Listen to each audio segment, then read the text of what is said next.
함께 나누실 하나님의 말씀은 요한복음 13장 1절에서 17절입니다.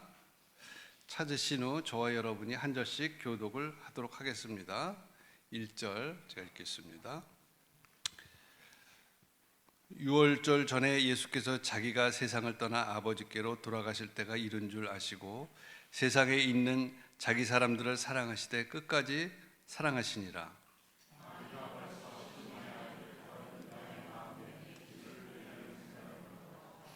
저녁 먹는 중 예수는 아버지께서 모든 것을 자기 손에 맡기신 것과 또 자기가 하나님께로부터 오셨다가 하나님께로 돌아가실 것을 아시고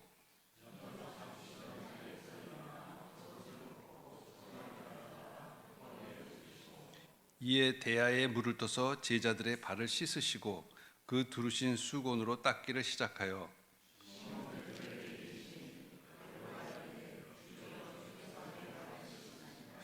예수께서 대답하여 이르시되 내가 하는 것을 네가 지금은 알지 못하나 이후에는 알리라.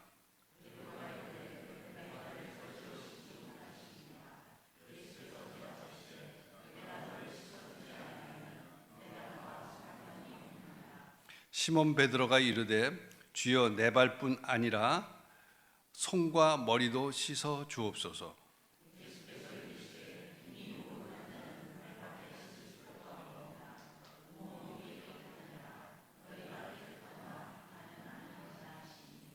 이는 자기를 팔 자가 누구인지 아심이라. 그러므로 다는 깨끗하지 아니하다 하시니라.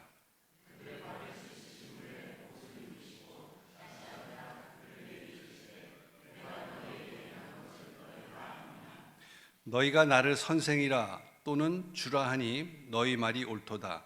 내가 그러하다.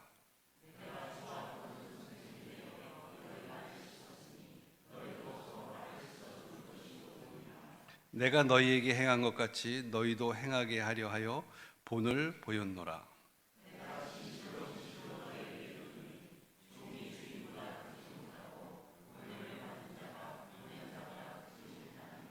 같이 읽겠습니다. 너희가 이것을 알고 행하면 복이 있으리라. 김건주 목사님께서 종으로 오신 예수님이란 제목으로 말씀 전해 주시겠습니다.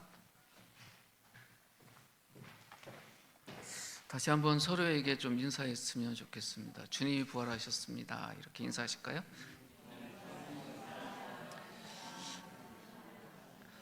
예, 오늘 부활주일입니다. 근데 이 부활의 의미를 살펴보는 여러 본문이 있겠지만 오늘 특별히 이 본문을 선택한 이유는 부활 사건 직전에 마지막으로 예수님이 구체적으로 제자들에게 가르침을 주신 마지막 사건이 이거입니다. 부활을 어떻게 이해하느냐? 왜냐하면 우리는 부활 이후를 살고 있잖아요. 제가 대학교 1학년 때 충격적인 부활절을 한번 보낸 적이 있습니다. 언제요? 대학교 1학년 때요. 그러니까 굉장히 오래됐습니다. 제가 그때 출석하던 교회에 정말 멋진 권사님 한 분 계셨어요. 근데 그분은 자주 이제 하얀색 저고리와 검은색 치마, 그러니까 옛날 그 권사님들 아시죠? 새벽에 오셔서 정말 열심히 기도하시고 금요일도 열심히 기도하시는 그런 권사님이셨어요. 표정이 너무 온화하고 그런 분이라 그 권사님만 만나면 뭐 청년들이나 청소년들이 다 와우 하는 분이었는데 성금요일 저녁에 이제 성만찬도 함께 하고 예배가 끝나고 한 그 교회에서 헤어질 시간이 11시쯤 된 것 같아요. 밤에. 근데 권사님이 대학교 1학년인 저인데 와서 툭 이렇게 손을 잡으면서 한마디 하셨는데 제가 충격을 먹었습니다. 뭐라고 하셨을 것 같으세요? 짐작하실 수 있게 그분의 학력은 없습니다. 옛날 분이라 학력 자체가 없으셨어요. 그런데 정말 신앙이 깊고 사랑이 깊고 특별히 젊은이들을 아끼고 사랑하시던 분이었습니다. 그때 연세가 아마 70을 넘기신 것 같아요. 뭐라고 그러셨을까요? 저보고 네? 뭐라고요? 공부 열심히 해라. 예. 그런 이야기였으면 제가 충격을 안 먹었을 텐데 그 권사님이 뭐라 그러셨냐면 특별히 내일 조심해야 돼 이러시는 거예요. 내일. 왜요? 주일날 부활하시겠지만 지금 돌아가셔서 주님이 안 계셔. 그러니까 조심해 이러시는 거예요. 제가 어땠을까요? 갑자기 머리가 딱 멈췄어요. 너무나 아름답고 멋있는 권사님이 지금 뭘 생각하고 계시냐면 주님이 다시 죽으셨다 생각하시는 거예요. 그 권사님은 매해 주님이 우리를 위해서 다시 죽으시고 무덤에 계시다가 주일날 아침이 되면 부활하신다고 생각을 하시는 거예요. 그 신앙이 얼마나 깨끗해요. 그런데 그러다 보니 그 권사님 마음에 토요일은 주님이 무덤 안에 계시니 특별히 조심해라. 누구인데 이야기하고 싶으신 거예요? 가장 재직이 좋은 친구들.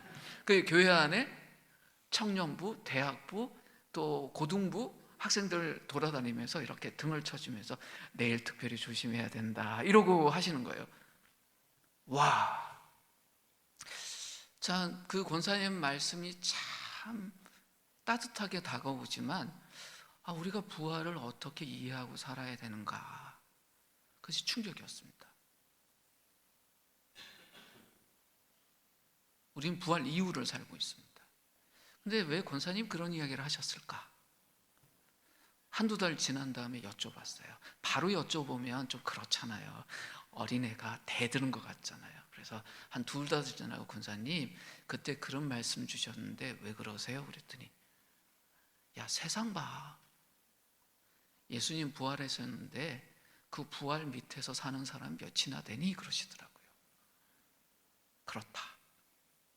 주님은 분명히 부활하시고 그 부활한 주님 아래에서 주님을 믿는 사람들이 살고 있지만 우리가 살고 있는 세상은 그 부활과는 참 거리가 멀게 살고 있구나.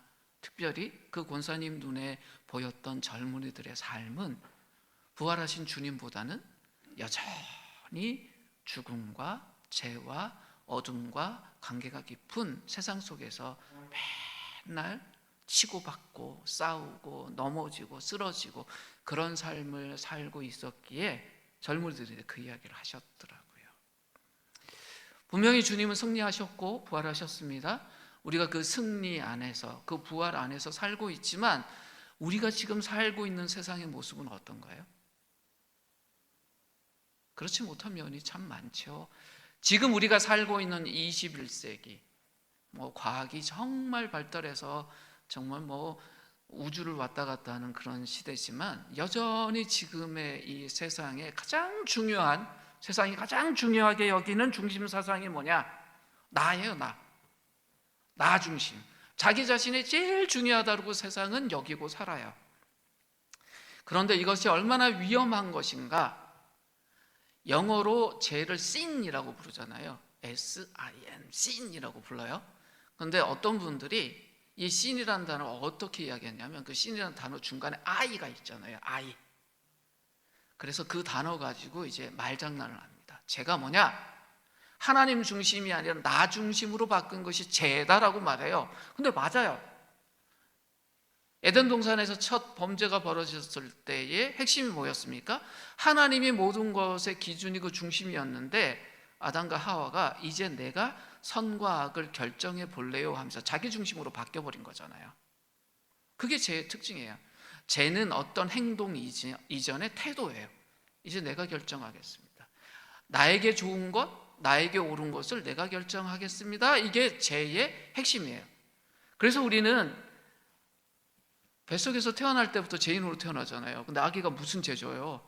죄된 행동 하나요? 하지 않아요. 그런데 어떻게 태어나요? 나 중심으로 태어나요. 아이가 제일 처음에 하는 게 뭐예요? 엄마를 오도 가도 못하게 만들어요. 지 배고프면 엄마가 힘들어도 울어요. 울어제껴요. 어떻게 하는 거예요? 나 지금 봐달라고. 어릴수록 자기밖에 몰라요. 근데 우리 당연하다고 생각합니다. 그게 사람의 특징이에요. 근데 이 나 중심의 사상이 세상을 얼마나 괴롭히고 힘들게 하냐면 세상에서 가장 중요한 공동체가 무엇일까요? 이게 가족이에요. 근데 가족의 처음 시작이 결혼으로 시작하잖아요. 그래야 시작되지 않습니까? 근데 이 결혼이나 이 가족 공동체에도 이 나 중심 사상이 피해를 끼쳐요. 예전에는 결혼하면 상대에 대해서 내가 저 사람 어떻게 사랑해야 되느냐라는 마음이 컸는데 요즘 어때요? 저 자식이 나를 채워주질 못하네. 그러니 어떻게 합니까? 결혼해서 3달, 4달 그 전까지 어때요? 호적에 빨간 줄 가게 안 하려고 어떻게 해요? 혼인신고 안 하고 있다가 한 서너 달 지나면 헤어져? 기준이 뭐냐면 나예요. 상대편이 나에게 사랑해주지 않으니, 채워주지 않으니 깨자. 예전처럼 결혼하지 않아서가 아니라 결혼하는데 상대에 대한 기준이 나예요. 나는 원래 이런 사람이면 맞춰줘야지 왜만 맞춰주지 못해? 그게 깨져요. 거기만 그런가요? 부모하고 자녀들 사이에도 기준이 누구예요? 나예요. 야, 나 40년 50년 이렇게 살았어. 네가 맞춰. 근데 자녀들은요? 아니 그러려면 노치를 만들지. 내 태어나게 했으면 나인데 맞춰야지. 그러니까 가족관계가 어때요? 내가 충족되지 못하면 같은 가족이지만 상대에 대해서 불만 가지고 살아요. 그럼 어떻게 해요? 자기 방에 쑥 들어가서 얼굴 안 내밉니다. 무엇이 망쳐버렸습니까? 나가 망친 거예요. 나 중심적인 생각. 우리가 가족을 딱 벗어나면 가장 자주 만나는 사람들, 가장 길게 만나는 사람이 어디죠? 직장이에요. 자기 일. 그럼 일하는 사람들 사이도 예전에 어때요? 원래 서양에서 기업이라는 게 처음 생길 때 단어가요 컴퍼니잖아요. 컴퍼니. 근데 이게 원래 이태리 말이거든요. 껌빠네예요. 컴이 뭐냐면 함께, 빠네가 빵이에요. 그러면 뭐냐면 함께 빵을 떼는 사람. 우리는 기독교인들 하면 성찬하는 공동체처럼 생각하잖아요. 그 기업이란 말의 처음이 뭐냐면 함께 빵을 나누는 사람들이란 뜻이었어요. 그러니까 얼마나 좋은 말입니까? 그러니까 이 빵을 잘 만들어서 그 이익을 함께 나누는 사람, 이렇게 시작했는데 요즘 기업이 그래요? 안 그래요. 기업하면 딱 붙는 게 뭡니까? 노사, 분쟁, 이런 이야기 딱 듣잖아요. 그러니까 열심히 일하는 사람들은 뭐 생각해요? 야, 우리가 열심히 일해서 이 기업이 이렇게 이익이 많이 생기고 하면 나 지금보다 월급 더 받아야 되고, 또 이렇게 근무하는 시간은 좀 줄여주고, 또 근무하는 환경도 좋게 해줘야지, 맨날 이 생각 하잖아요. 그런데 회사에 이렇게 운영을 맡은 사람들은 어때요? 내가 이 기업을 해서 수고하고 이렇게 만들어 놓고 했으니 당연히 우리가 더 많은 것들을 가져야 되고, 이 기업이 없었으면 당신들이 어떻게 여기서 근무할 수 있어? 이렇게 생각하잖아요. 두 팀 다 뭐 생각해요? 나만 생각해요. 만나면 뭐예요? 나. 근데 만약에 그 나를 내려놓으면 어떻게 될까요? 서로가 우리가 함께 있으니 된다라고 생각할 거 아닙니까? 그런데 나를 외치다 보면 상대편 입장 생각 안 해요. 자기만 생각해요. 그럼 다툼이 생기죠. 근데 이것이 가장 세속하고는 거리가 멀어야 되는 교회 안에까지 들어와 있어요. 그래서 이 교회라는 공동체에도 피해를 줍니다. 오늘 부활절이니까 아마 전 세계에서 가장 많은 사람들이 교회에 와서 예배 드리는 날일 거예요. 평소에 예배하지 않던 사람들도 오늘은 곳곳에 있을 겁니다. 아마 유럽에도 오랜만에 예배당에 사람들이 있을 겁니다. 그분들이 평소에 교회에 출석하는 분들이 10% 정도 된대요. 그런데 자기가 기독교인이라고 말하는 사람들은 50%가 넘는다고 하네요. 그러니까 오늘은 아마 가득 찰 거예요. 근데 그분들이 그렇게 예배 드리면서 뭘 생각할까요? 자기예요.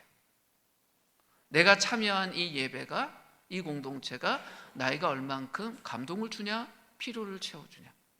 예배는 말 그대로 하나님께 나를 엎드리고 하나님에게 나의 시간을 드립니다라는 시간임에도 불구하고 자기를 찾아요. 영어로 예배가 월십이잖아요. 근데 이게 뭐냐면 예배 받을 분의 가치를 인정한다는 뜻이에요. 그러니까 나의 가치가 아니라 하나님의 가치를 인정하는 시간입니다. 이게 예배인데도 현대인들 뭐 생각한다고요? 나! 왜 이렇게 됐습니까? 세상이 왜 이렇게 됐을까요? 우린 그걸 봐야죠. 예수님의 죽으심과 살으심 때문에 우리가 살고 있는데 세상은 여전히 다른 방향으로 가고 있어요. 오늘 본문 속에 예수님이 어떤 분으로 나타나냐? 세상을 구원하기 위해 오신 메시아인 건 분명한데 왕의 모습이 아니라 노예의 모습으로 자기 자신을 드러내세요. 그런데 생각해 보세요. 그 큰 세상을 구원하려면 왕의 자리가 가장 힘 있는 자리니까 해결할 수 있는 자리잖아요. 그래서 예수님 당시에 메시아, 그리스도, 구원자에 대한 두 가지 상반된 관점이 존재했어요.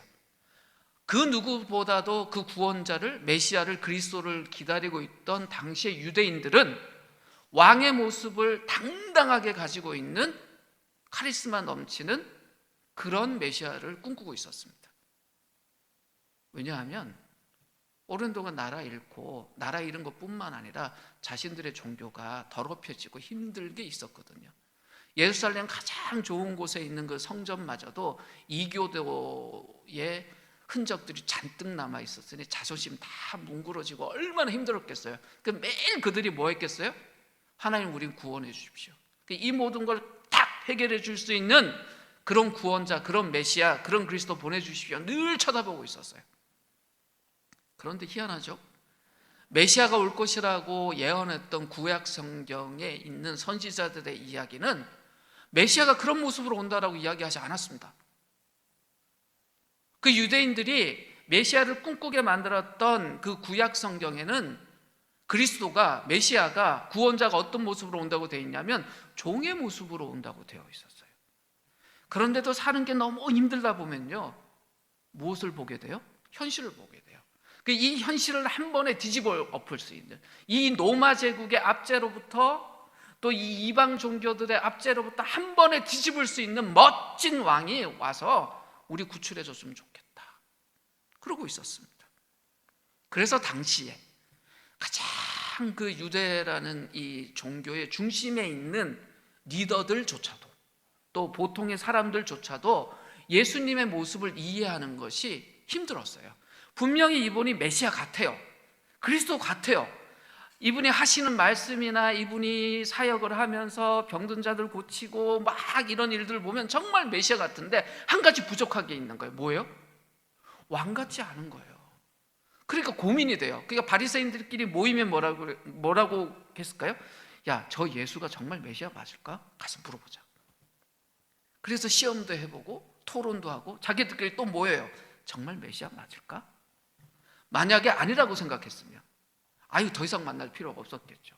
계속 고민해요. 일반인들도 어떨까요? 야, 갈릴리에서 예수라는 분이 일어나서 그 낯빛 때문에 어휴, 나병 환자가 나았대. 걷지 못하던 사람이 일어났대. 앞을 못 보던 사람이 눈 떴대. 그래? 그리고 그분 하는 이야기 딱 들어보니 우리가 기다리던 그 메시아 맞아. 그런데 왜 왕 같지 않지? 얼마나 힘들었을까요? 그분들의 입장이 돼보세요. 심지어 예수님 옆에 모든 거 다 버리고 쫄쫄쫄 따라다니던 제자들이 있죠. 우리는 12명의 제자만 기억하지만 꽤 많은 제자들이 예수님을 쭉 따라갔습니다. 갈릴리부터 따라왔던 여자 제자들도 참 많았습니다. 근데 이분들도요, 예수님의 모든 걸 다 받아들이지만 이해하지 못했던 게 뭐냐면 왕하고 정반대의 모습을 갖고 있는 모습이에요. 그것 때문에 제자들이 많이 고민하고 힘들어합니다. 그래서 오히려 예수님이 어떤 분이었는지를 우리에게 일러주는 복음서 안에 보면 예수님이 종으로 오셨다는 것을 거듭거듭 알리고 있어요. 대표적인 말씀 하나 보죠. 마가복음 8장 31절 띄워주시겠습니까? 같이 읽겠습니다. 시작. 인자가 많은 고난을 받고 장로들과 대제사장과 서기관들에게 버림받아 죽임을 당하고 사흘 만에 살아나야 할 것을 비로소 그들에게 가르치시다. 뭡니까? 이제 죽음에 대한 이야기하면서 가장 중요한 걸 가르치기 시작한다라고 해놓고, 그리고 이어지는 마가복음 10장 45절에 보면 같이 읽겠습니다. 인자가 온 곳은 섬김을 받으려 함이 아니라 도리어 섬기려 하고 자기 목숨을 많은 사람의 대속물로 주려 함이니라. 이렇게 이야기해요. 뭐하러 오셨대요? 섬기러 왔대요. 섬김을 받으려 하는 것이 아니라 섬기려고 오셨대요. 저를 좀 봐주실래요? 초대교회 당시, 예수님 당시에 저 때는 신분제 사회였어요. 우리는 지금 신분이 따로 있는 게 아니잖아요. 평등한 사회잖아요. 근데 저 때는 분명히 신분제 사회였어요. 직업상 섬기는 것이 아예 되어 있는, 그러니까 노예가 있었어요. 저 말은 뭐냐면, 섬김을 받으러 왔다 그러면 뭘로 온 거예요? 왕으로 왔다는 이야기예요. 근데 섬기러 왔다 그러면 뭐로 왔다는 이야기입니까? 나 종으로 왔어 라는 이야기입니다. 예수님이 복음서를 통해서 우리에게 계속 이야기하시는 게 뭐냐? 나 섬기러 왔다. 이 세상을 살리는데 내 생명까지도 내어놓고 섬기러 왔다라고 이야기하시는 거예요. 근데 예수님은 이 중요한 이 기본적인 가르침을 말로만 하신 분이 아니라 몸으로도 실천하면서 본을 보이세요. 그 이야기가 오늘 있어요. 오늘 본문 1절이 어떻게 시작하는지 한번 보겠습니다. 같이 읽겠습니다. 시작. 유월절 전에 예수께서 자기가 세상을 떠나 아버지께로 돌아가실 때가 이른 줄 아시고 세상에 있는 자기 사람들을 사랑하시되 끝까지 사랑하십니다. 중요한 게 장소 이야기 안 하죠. 이 사건에 보세요. 시간을 이야기하죠. 뭐라 그래요? 유월절 전. 이게 무슨 말일까요? 예수님이 곧 죽으신다는 이야기예요. 복음서를 처음 받아든 그 사람들은 이 말이 뭔 줄 알아요. 예수님 죽기 직전의 일이었구나. 그러면 이 본문을 읽을 때 이것 가지고 봐야 돼요. 아, 예수님이 이 땅에서 마지막 보여주신 중요한 사건이구나라고 봐야 됩니다. 사람들은 자신의 생을 마감하는 순간에 사소한 것보다 뭘 생각할까요? 내 인생에서 가장 중요한 것을 생각할 거예요. 이 장면이 그렇다는 거예요. 가장 중요한 순간, 죽음을 눈앞에 든 그 순간에 예수님이 보여주신 모습이에요. 한 사람이 평생 어떤 모습으로 살았는지, 어떤 가치관을 갖고 살았는지 보여주는 것이 그 죽음의 바로 눈앞에서예요. 일반 사람들도 그렇습니다. 그런데 예수님에게 가장 중요한 게 무엇이었는지 다시 한번 보십시오. 다시 한번 1절 말씀 띄워주실까요? 예수께서 자기가 세상을 떠나 아버지께로 돌아가실 때가 이른 줄 아시고 뭐 하셨대요? 세상에 있는 자기 사람들을 사랑하시되 끝까지 사랑하셨다. 그러니까 예수님 인생에서 가장 중요한 게 뭐였다고요? 사랑이었다는 거예요. 자기에게 속한 사람들을 끝까지 사랑하시는 것. 자기를 생각하세요? 타인을 생각하세요? 타인을 생각하세요. 근데 이것을 보여준 가장 명확한 사건이 오늘이라는 겁니다. 언제 벌어졌습니까? 마지막 저녁을 드시는 중에. 근데 오늘 본문에 보면 저녁 드시는 중에 갑자기 주님이 자리에서 뻘떡 일어나셨대요. 그리고 겉옷을 벗으셨다라는 말이 있어요. 겉옷을 왜 벗으셨을까요? 더워서 그랬을까요? 복음서가 이걸 왜 구체적으로 겉옷을 벗었다라고 이야기를 할까요? 그리고 나선 수건을 하나 딱 하셔서 허리에 매셨대요. 그럼 겉옷을 벗으셨다는 것과 수건을 허리에 동이셨다라는 의미가 뭘까요? 그 당시는 신분제 사회였습니다. 겉옷은 우리처럼 외투라는 의미만 있는 것이 아니라 그가 누구인지를 보여주는 상징이기도 했습니다. 왕은 왕의 옷을 입죠. 귀족은 귀족의 옷을 입습니다. 그럼 납비는요? 납비의 옷을 입어요. 선생의 옷을 입어요. 보통의 사람들은 보통 사람의 옷을 입겠죠. 그럼 겉옷을 벗으셨다라는 건 무슨 의미일까요? 자신의 사회적 지위, 선생이란 것을 내려놓으셨다라는 이야기입니다. 그리고 수건을 취해서 자신의 허리에 두르셨다는 건 무슨 의미일까요? 그 이후에 뭐합니까?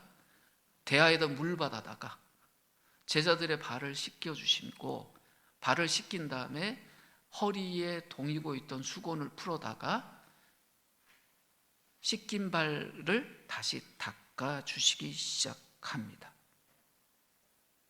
본인이 지금 무엇이 되어 계세요? 노예가 되어 계세요. 겉옷을 벗고 수건을 허리에 동이셨다는 것은 본인이 지금 선생이 아니라 종이 되셨다는 것을 그 자리에 있는 제자들에게 확실하게 보여주시는 모습이었습니다. 식사 시간에, 식사 중간에 일어서서 돌아다니는 사람은 섬기는 종이에요. 주인은요, 끝까지 식사 자리에 앉아서 누리겠지요. 근데 천하의 모든 것을 가진 예수님이 지금 뭐 하세요?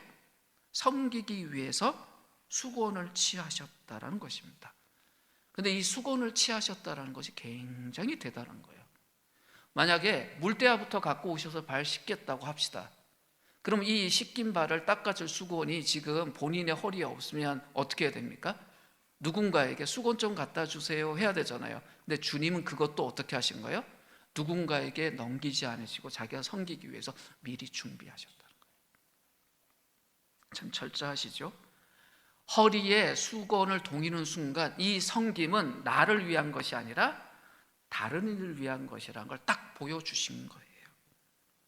근데 이 일이 왜 중요하냐? 우린 유대인들이 아니니까 이 사건을 잘 이해를 못해요. 당시 유대는요, 지금하고 달라서 포장한 길이 별로 없었어요. 그런데 유럽 여행 가시면 로마 제국이 여기저기 포장한 도로 지금까지도 있잖아요. 그런데 유대는 그 포장된 도로가 별로 없었나 봐요. 그래서 사람들이 막 돌아다니다 보면 발이 늘 어때요? 더러워져요. 그러면 식사 초대를 받으면 딱 들어갈 때 뭐부터 깨끗하게 해야 될까요? 발은 꼭 씻었어야 돼요. 그래서 부유한 집안들 있잖아요. 그러면 거기에 어떤 노예가 있었냐면 발만 전문적으로 닦아주는 노예가 있었어요. 현관에 딱 기다리고 있었다가 손님 오면 자, 발 내미세요 닦아주고 하는 전문적인 노예가 있었어요. 그런데 모든 가정이 종을 둘 만큼 부유했을까요? 그렇지 않았잖아요. 그러면 그런 전문적인 종을 둘 수 없는 가정이면 어떻게 했을까요? 식사를 누군가 초대를 했다. 근데 그 주인은 지금 음식 준비한다고 좀 바쁘다. 그럼 어떻게 하는 줄 아세요? 손님들이 서로 해주는 거예요. 그런데 먼저 도착한 손님이 대부분 먼저 왔으니 섬기겠다고 해서 그 다음 온 사람들 발냄이라고 닦아주면 두 번째 사람이 세 번째 사람, 세 번째, 이게 그 당시에 관습이었어요. 근데 지금 제자들의 모습이 어때요? 마지막 식사하기 위해서 딱 모였는데 아무도, 보면 이 식사 자리에 호스트가 누군지 우리 모르잖아요. 만약에 그 집 주인의 노예가 와서 씻어주든지 아니면 집주인이 초대했으니 씻겨주든지 해야 되는데 없잖아요. 그러면 어떻게 했어야 돼요? 제자들이 서로 이렇게 발을 씻겨주는 것이 당연한 그때 관습인데 이분들 합니까 안 합니까? 안 해요. 왜 안 했을까요? 우리가 물어야 되는 건 이거예요. 이 본문 속에서 왜 제자들이 안 했을까요? 눈치 게임 했습니다. 어떤 눈치 게임요? 누구 하나 나서서 해야 될 텐데 제가 나보다 낮으면 제가 해야 될 텐데 왜 안 나서지? 예수님 그걸 보셨어요. 가장 예수님 닮아야 되는 사람들이 가장 예수님의 중심 메시지에서 멀리 있었습니다. 십자가를 앞두고 있는 예수님의 마음이 어땠을까요? 힘들었을 겁니다. 열심히 그 일을 하시는데 제자들이 얼마나 창피했을까요? 주님이 지금 가장 낮은 겉옷까지 벗으시고 수건 동에 매시고 발을 이렇게 씻겨주고 계시잖아요. 근데 딱 차례 가운데 누구인데 왔어요? 베드로. 근데 베드로가 그걸 거부해요. 왜 거부했을까요? 자기 나름 자기가 수제자라고 늘 생각하고 있었잖아요. 복음서에서 예수님이 부른 순서로 봐도 지가 제일 앞에 있는 것 같고, 그리고 자기가 가장 나서서 모든 일을 했는데 얼마나 자존심 상했을까요?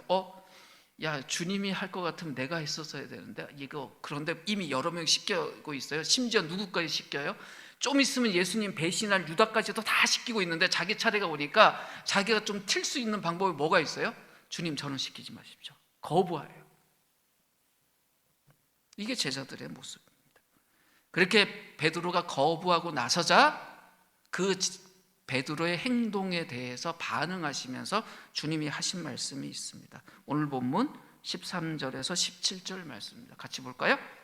같이 읽겠습니다. 시작. 너희가 나를 선생이라 또는 주라 하니 너희 말이 옳도다. 내가 그러하다 내가 주와 또는 선생이 되어 너희 발을 씻었으니 너희도 서로 발을 씻어주는 것이 옳으니라. 내가 너희에게 행한 것 같이 너희도 행하게 하여 본을 보여노라.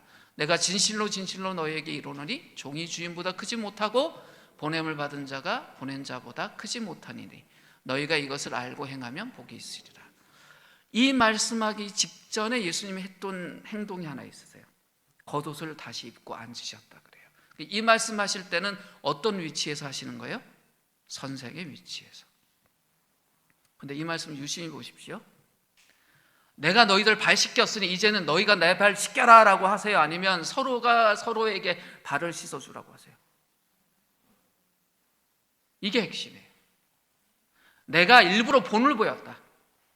근데 내가 너희에게 선생이 돼서 너희들 발을 씻겨줬으니 이제 너희가 내 발 씻겨달라는 것이 아니라 서로를 그렇게 발을 씻어주는 것이 옳다라고 이야기하세요. 무슨 이야기입니까? 부활의 주님을 만난 사람이 이제는 부활의 주님에 대한 감사함을 가지고 서로가 서로에게 뭐 하라고요? 섬기는 사람이 되라는 거예요. 부활을 아는 사람은 어떻게 살라는 거예요? 섬기는 사람으로 살라라고 이야기를 하시는 거예요.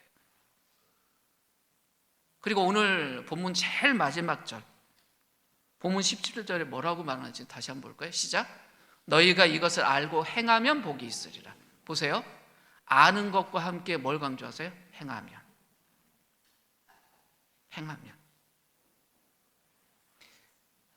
선생이니까 이렇게 말씀하실 수 있잖아요. 이게 옳으니까 해라. 근데 예수님은 그렇게 안 하세요. 늘 따르라고 하세요. 따르게 하려면 보여주셔야 되잖아요. 예수님이 죽음을 앞둔 그 순간에 가장 중요한 것을 따를 수 있도록 보여주신 거예요. 겉옷 벗고 수건 동이고. 특별히 제자들의 어디를 씻어줬습니까? 가장 더러운 발. 근데 왜 발이 가장 더럽게 돼요? 땅에 닿아 있어 그래요. 우리 몸에서.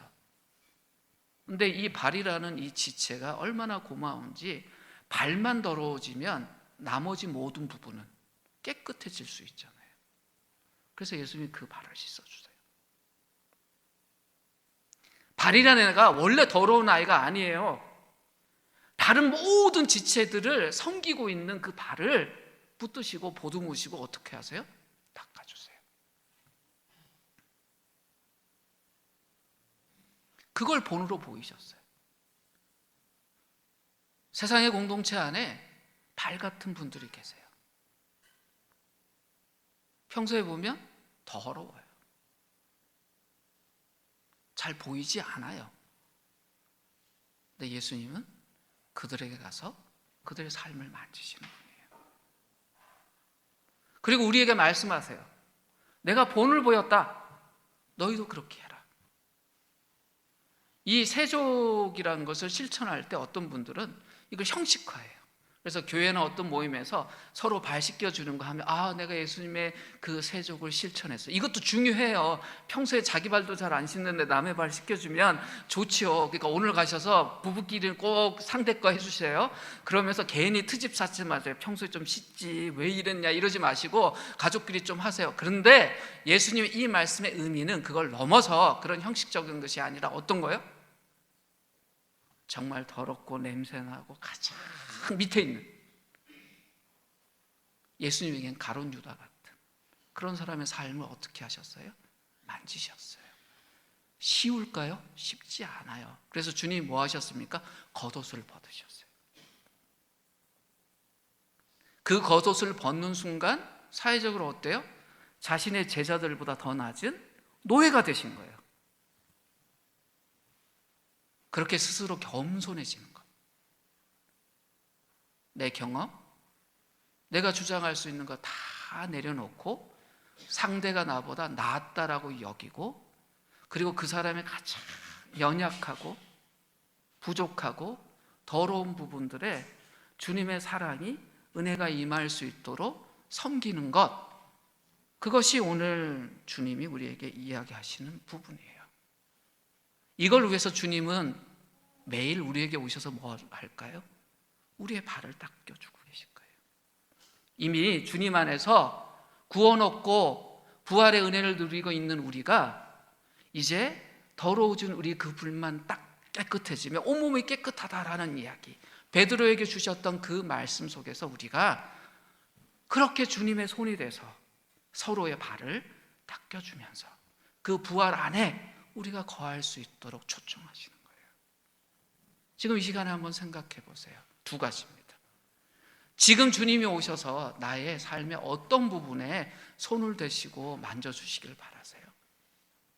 내 더러운 발처럼 사람들에게 보이지 못하는 그 부분이 뭐라고 생각하세요? 주님은 지금 거기에 손대고 계세요.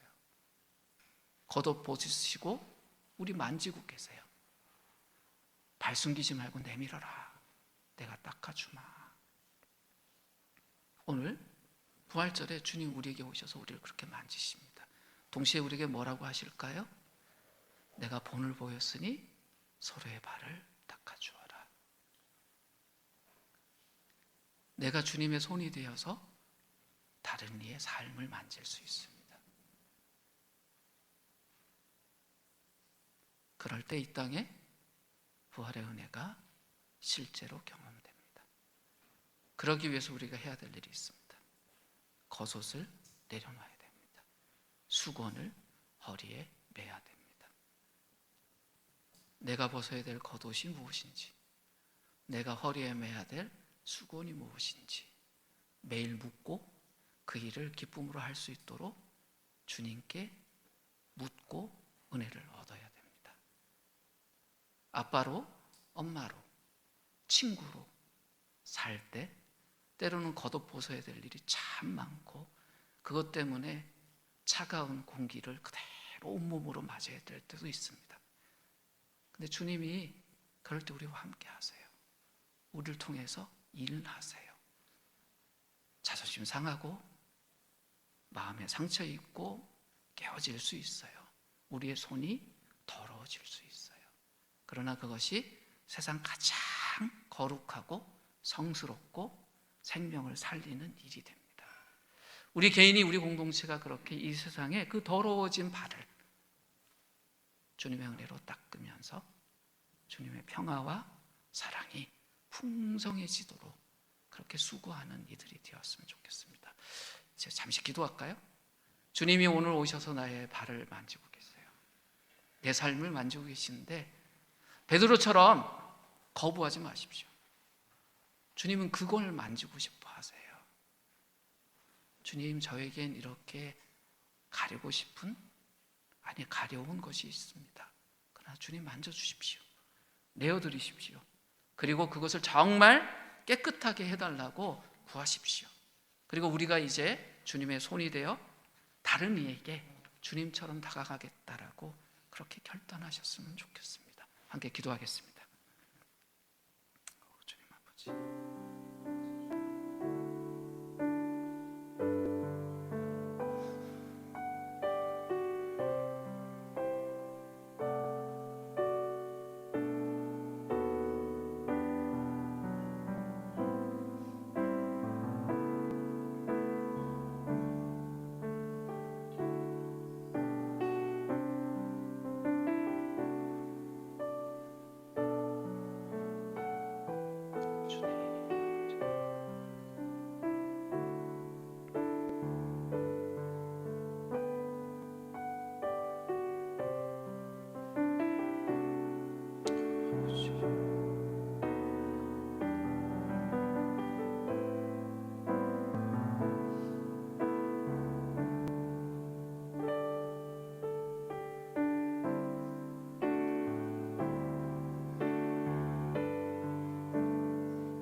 주님, 오늘도 우리에게 오셔서 우리의 그 더러운 발을 만져주시며 우리를 새롭게 하고 계시는 그 주님을 바라봅니다. 그 은혜가 우리를 살게 하고 있음을 감사드리고 또 감사드립니다. 그 부활의 은혜, 그 생명의 은혜 안에 있는 우리들이 이제는 주님처럼 주님의 손과 그 사랑이 되어 서로를 씻기고 서로를 섬기며 살게 하여 주시옵소서. 그래 이 죽음이 지배하는 이 세상 속에 주님의 생명이 더욱 풍성히 나타나는 그런 세상을 만드는 주님의 빛과 주님의 소금으로 살게 하여 주시옵소서. 예수님의 이름으로 기도드립니다. 아멘.